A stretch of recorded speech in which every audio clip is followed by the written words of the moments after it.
Hey there, my beautiful soul. Danielle Corinne 999 here, and welcome back to my channel. Today, I want to get real with you. I want to talk about something that many people feel, but hardly anybody admits out loud. And that is why leaving a toxic relationship feels like withdrawal from a powerful DURG. If you've ever tried to walk away from somebody you knew was not good for you, but your soul kept pulling you back, if you've ever felt that panic, that craving, that emptiness, that maybe it wasn't that bad, baby, you're not alone. And you're not weak. You were just connected to chaos chemically. And today, we're going to talk about how to break that cycle once and for all. Let's start right here. When you leave a toxic relationship, you're not just losing the person. You're losing the chemical cocktail that your body was used to. Those intense highs, those sudden affection after the silent treatment, the makeups after the emotional storms, the unexpected texts when you are finally moving on, all of that creates addictive brain patterns, dopamine spikes, oxytocin drops, adrenaline surges. It becomes a cycle your body gets hooked on, even when your mind knows better. So when you walk away, your emotions don't just let go. Your nervous system literally goes into withdrawal. Your heart starts craving the chaos that you've normalized. Your mind tries to negotiate with the past. Your body starts looking for the next hit of that old familiar intensity. And you sit there thinking, I'm missing somebody who hurt me. But my chosen one, you're not missing them. You're missing the chemicals that they triggered inside of you. Your body is literally detoxing from the dysfunction.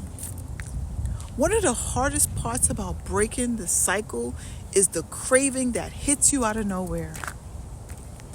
It could be weeks after you left. You're feeling strong. You're feeling grounded. And then boom, a song plays. A memory hits. Your phone lights up, or you just get lonely for a moment, and suddenly your whole chest tightens. You start thinking,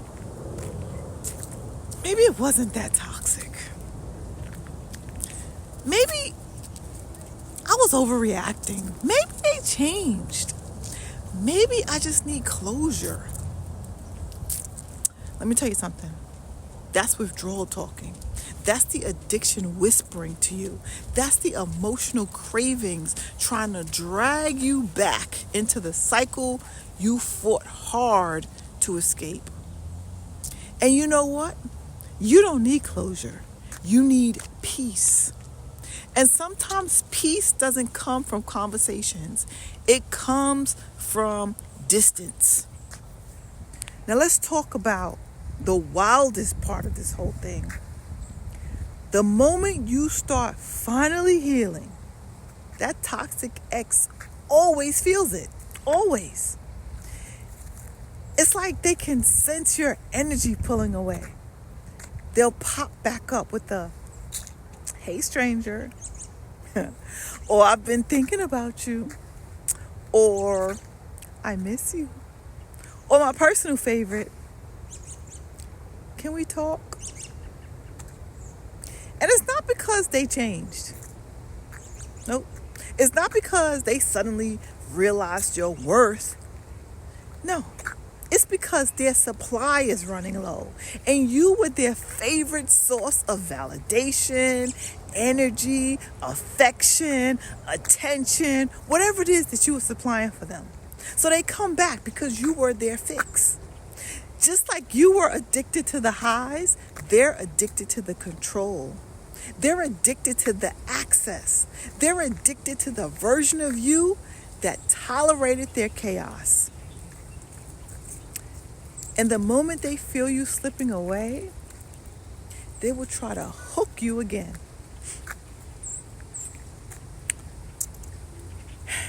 They will try to re-trigger that addiction. They will try to restart the cycle. But this time, you're not the same person you were when you left. You're stronger.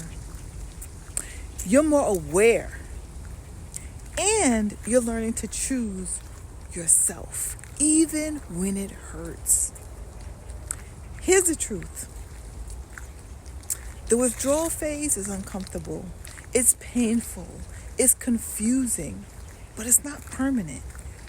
And there are ways to move through it with grace. First things first, you have to acknowledge the cravings without acting on them. Feel it. Breathe through it. You don't need to respond to the craving. You just need to outlast it. That's all. Then you have to fill the void with healthier energy. Go for a walk. Meditate. Pray. Journal. Clean up. Create. Move your body. Move your mind. Move that emotional energy through and out of your system. And then thirdly, don't romanticize that relationship. Every time the fantasy comes up, remind yourself of the reality. Not the moments they love bombed you, but the moments they broke your spirit. Give yourself permission to grieve. That's the fourth thing you need to do. You're not just letting go of the person, you're letting go of the version of yourself that wanted love. And the fifth thing that you need to do is celebrate. Celebrate every day that you stay away. Just like recovery from any addiction, this is a one day at a time journey. Every day you choose peace is a victory. Every day you choose yourself is a breakthrough. Every day you resist that old cycle, you become stronger. Yes, my beautiful soul, if you're in a withdrawal phase right now, I want you to hear me clearly. You are healing. You are detoxing. You are breaking generational patterns. You are freeing yourself from emotional bondage.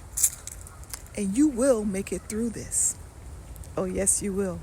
Because you were never meant to settle for love that hurts. You were never meant to be addicted to somebody who drained you. You were never meant to confuse chaos with chemistry. Never, never, never. You were meant for love.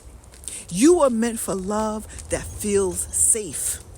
Love that feels peaceful. Love that doesn't make you question your worth.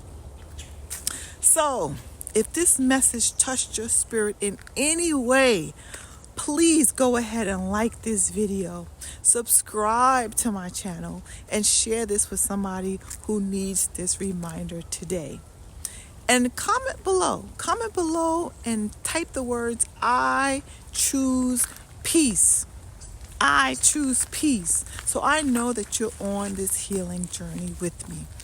I love you deeply, my beautiful soul. Stay strong, stay grounded, and remember, withdrawal is temporary, but self-love is permanent.